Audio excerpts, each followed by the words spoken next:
欢乐。龙凤山庄，一个号称成都最干净的钓场。罗马哥，胖哥，不好意思，演着了。哎，王大师，演着了。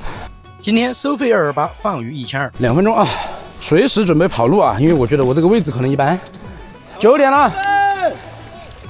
开竿之后啊，脚下确实没鱼，看右边骑得好，马上跑过去。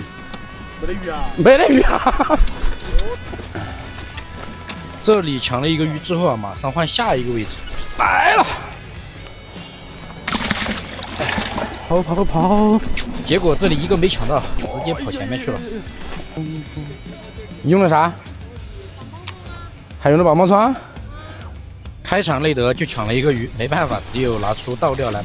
使用还是小江粉绿双色面条虫2个。长期实战下来啊，效果很不错。这边也可以啊。钓了2个没鱼之后，马上往前走，这里一直在起。你来了。这个天气冷了，原来累得开完场之后用复合亮片，现在倒钓可能要常备。面条虫买2送1也很划算，去链接可以直接进入。多美！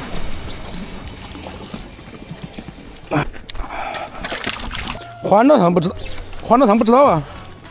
当然，牲口也是我比较喜欢的一个钓组，比重大。其他的无铅钓组我玩着不习惯，其实玩牲口我还是很喜欢的。小心，这不就一个一个的就来了。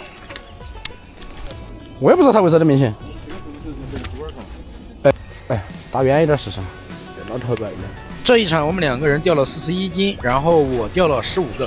如果折口脚下有鱼啊，多抢2个，至少不会亏这30块钱。一路钓过去。一来临，后期啊，大家抖的模式，帕金森手法越来越多。其实我的龙凤应该来的，你看我说的走到起还是有鱼。龙凤14个，靠我媳妇儿上呀，我们看看有多少。这还是有一个。